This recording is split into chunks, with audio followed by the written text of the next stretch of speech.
steps, like when I deal with marriage counseling, humbling steps that you can take to move around that karmic piece with that other person, you know, to end that merry-go-round, like a karmic merry-go-round of fighting, or that same track you're on, to jump track. So sometimes it takes doing something out of the ordinary because the karma is propelling you in a certain direction. Exactly. And when you do a chart, you can kind of step out and go, oh, if I do that, it'll be very different than da-da-da-da-da-da-da. Exactly. So I think astrology helps people open their minds to be more of a co-creator in their life.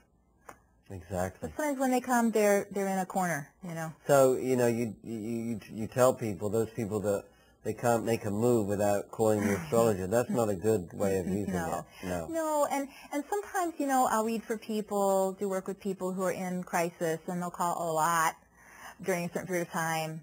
And but I'm always encouraging them to make their own decisions and see where things are going. But then sometimes I won't hear from them. I had somebody call me recently. I used to talk to her all the time. I mean, maybe once a week for a long time. Yeah. And then she got married, and I hadn't heard her for about 15 years. And she just called me, and it was like, wow, you know. Wow. Life has changed. Yeah, but, you know, we picked up, and it's people use me when they need me, and sometimes it's during. The other thing about astrology is that your chart is basically staying the same. That can be argued with progressions and things, but planets in the sky are constantly moving around and affecting the chart, causing, we call them transits, but they're windows of opportunity for spiritual growth.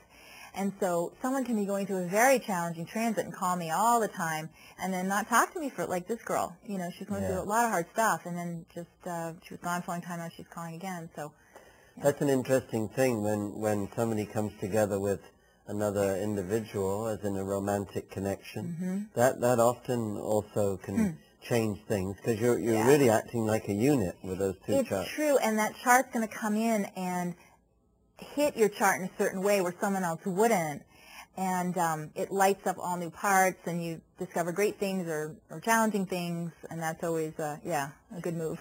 People often they criticize arranged marriages in India, but they don't know that what they do is with those arranged marriages, they're doing it from the astrological chart. Yes. So sometimes they can meet maybe 2 or 3 weeks before the wedding, and it's magic, you know, because the astrologers have seen from the astrological charts that it's a fantastic combination. And sometimes they think I should run a dating service on the side. Yeah. I have so many men come to me who say, you know, these women are frustrating me, or they're not interested in spiritual things, which women often think is intriguing, because it seems like only the women are into spiritual. Exactly. And but you know, then people are drawn to sometimes some challenging karma to work out. So even if you dangle something good in front of them, they need to go over here and do this. So, you know. Well, on that subject, you know, you must sometimes you get a couple who come with problems, and you look at the charts and you can see exactly, oh, there's some old difficult karma here between the two of them, and if they can just act in particular ways, then they can overcome that. Yes, and forgiveness is always a part. A few weeks ago, you had Jane Hart on here. Yeah. Did she talk about the 7 steps? No. Oh, well, she has a formula for healing karma and releasing and forgiving, which doesn't mean you walk away from someone you forgive them or say your behavior is okay for you to do all the time, but it changes the energy. And I teach people ways to forgive and release. And often, you know, if you're going to marry someone, say, and there's a karmic pattern, that's you've had that before. There's something with the parents. It could be past life energy, you and the person too. So we're always looking at those. So many factors. Yeah. It's very multi-layered. Well, you have your book, Spiritual Gifts of the 12 Astrological Signs.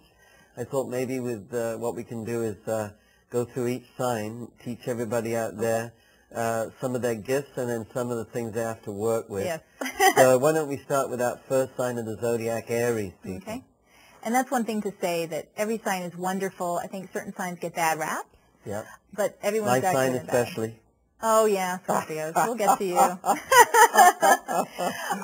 Aries is, you know, the first sign of the zodiac, so it has that energy of initiation and going forward and being brave and the pioneer. And there's something real warm about Aries, you know, like kind of like a golden retriever. And they're just happy to see you, and they're excited about things. It's a fire sign. It's a fire sign. Yeah. It's very personable. But the downside of Aries is impatience. It's ruled by the planet Mars, and that's just go get it, you know. Yeah. And sometimes they can be too single-minded and need to develop patience and cool the temper. and Aries is great because it leaps into new realms, but then that can lead to jumping to conclusions about things. And then they don't have a lot of staying power sometimes, so they have to stretch themselves to have staying power in job, in relationship, when things get boring. Or have somebody as a backup that can take care of the details. Especially in a relationship.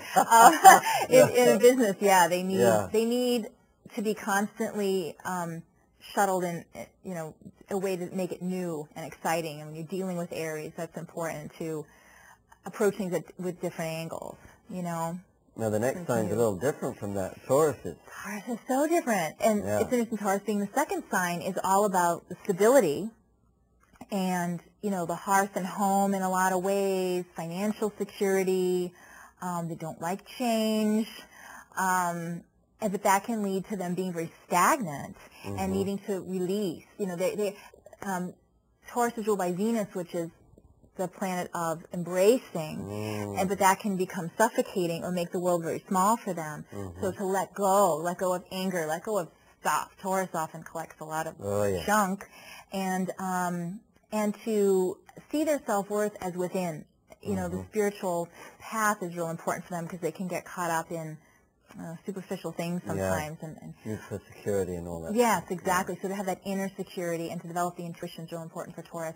But, they're so loyal, and that's so important, and they definitely have that staying power. But they have to learn that change is good and that there's more to them and more to life than what they're seeing in their little view. And they can learn that from the Geminis.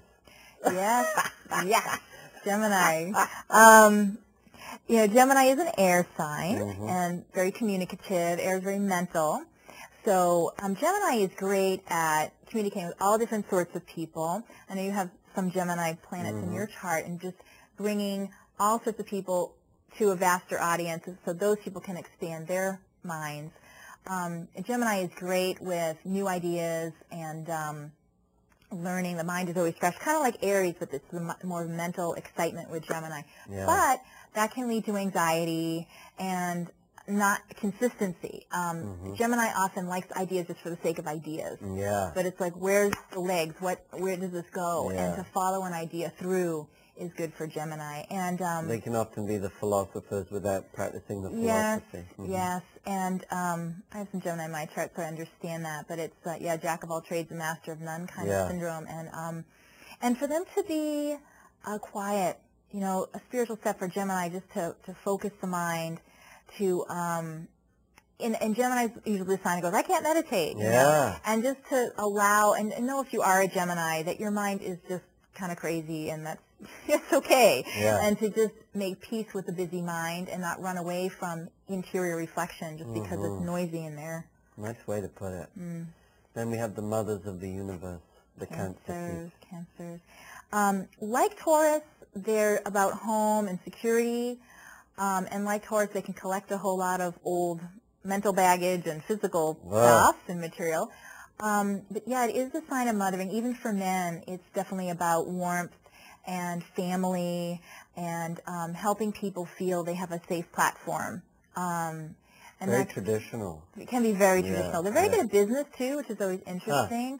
And providing an environment for business. It's like an extension of family. So, and Cancers really need to understand how their emotions impact others.